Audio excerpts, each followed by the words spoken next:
You know, I get asked a lot of questions when I'm out and about. Very often, they're things like still or sparkling, olive or twist.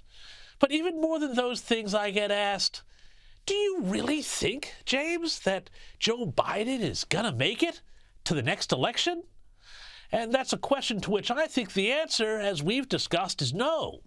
I mean, the man can't make it through a sentence, and he has to use the short stairs on the plane. 9, 10, 11 months on the campaign trail, for a guy in his apparent condition, that's a pretty big ask. But then, this question leads to another question. How could the Democrats make a switch, given, well, all the difficulties that presents? Think about it. Officially, the primaries start in February, though no one expects there to be a serious challenge from within the party, as Bobby Kennedy Jr. has already gone rogue as an independent.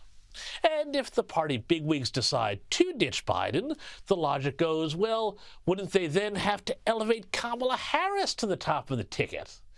I suspect even she might think that that's a bit of a joke.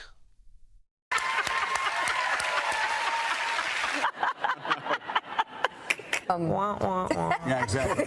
So, She's still got a sense of humor. Right?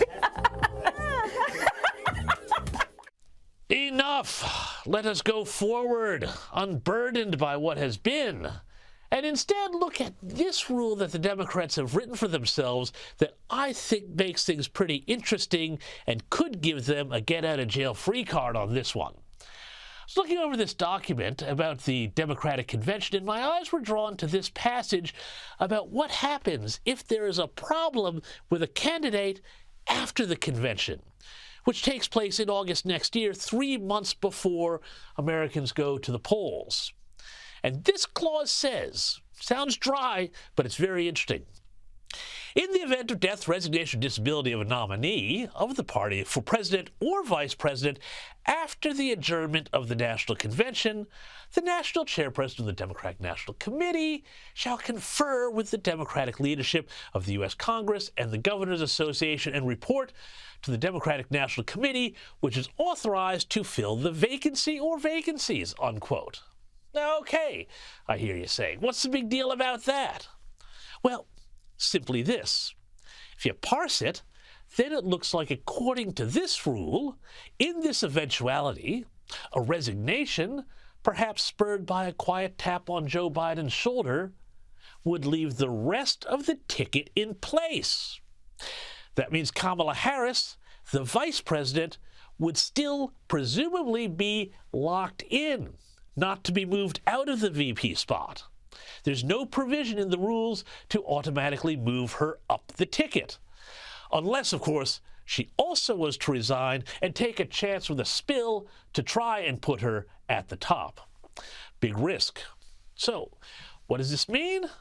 Well, it means that if they decide to get rid of Biden, they can for once point to the rules and say, hey, actually, sorry, we're following them this time. There's nothing we can do. Kamala's locked in as VP. Now, of course, the next question becomes, who do they put at the top of the ticket? And a lot of people say, hey, it'll be Gavin Newsom, governor of California, who has done so much to make that state a thriving hub of retail activity with a vibrant and diverse outdoor urban environment. Yeesh, gosh, that's pretty gross. And by the way, he is also, a lot of people have noted, running a sort of shadow presidential campaign. This week, he even went on Twitter and condemned Hamas, which is a brave move considering how nuts some of his party is on the topic. He's also debated Florida Governor Ron DeSantis, a red state, blue state throwdown that suggests he definitely has ambitions beyond the Sierra Nevada mountain range.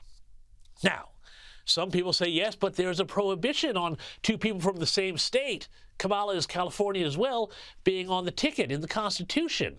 Well, maybe, maybe not. It depends how you read that clause. But Newsom's biggest problem is actually not that he's from California, but that he's a white male, which is why if they do make the switch, I say look for a candidate like Minnesota Governor Amy Klobuchar or somebody else with a bit more celebrity appeal, just not Oprah or Michelle. Because as we know, most Americans don't want Biden for president, and they don't want him to run again. So the question for Democrats has to be, will they give them what they want? Ultimately, it's a question only Joe Biden will be able to answer. But me, as we've discussed, I've got my suspicions.